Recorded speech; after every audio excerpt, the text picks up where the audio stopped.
السلام علیکم ناظرین، ایک بادشاہ کے سامنے کسی عالم نے یہ مسئلہ بیان کیا کہ زانی کے عمل کا قرض اس کی اولاد یا اس کے اہل خانہ میں سے کسی نہ کسی کو چکانا پڑتا ہے۔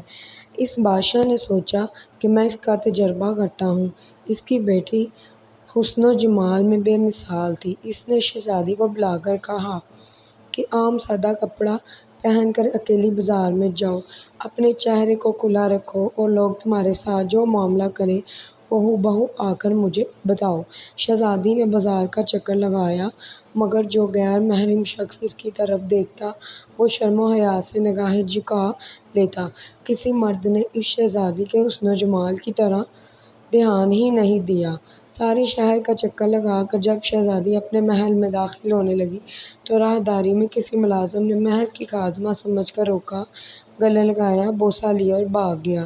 شہزادی نے بادشاہ کو سارا قصہ سنایا تو بادشاہ رو پڑا اور کہنے لگا، میں نے ساری زندگی غیر محرم سے اپنی نگاہوں کی حفاظت کی ہے، البتہ ایک مرتبہ میں غلطی کر بیٹھا اور ایک غیر محرم لڑکی کو گلے لگا کر اس کا بوسہ لیا تھا۔ میرے ساتھ بھی وہی کچھ ہوا ہے جو میں نے تمہیں اپنے ہاتھوں سے کیا تھا۔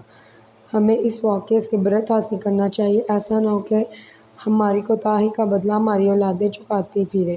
جو شخص چاہتا ہے کہ اس کے گھر کی عورتیں پاک دامن بن کر رہیں، اسے چاہیے کہ وہ غیر محرم عورتوں سے بے طمع ہو جائے۔ اس طرح جو عورتیں چاہتی ہیں کہ ہمارے خاوند نیکوکاری کی زندگی گزاریں، بے حیائی والے کاموں کو چھوڑ دیں، انہیں چاہیے کہ وہ غیر محرم مردوں کی طرف نظر اٹھانا بھی چھوڑ دیں۔ ان سب کے لیے ہمارے چینل کو لائک کریں، سبسکرائب کریں۔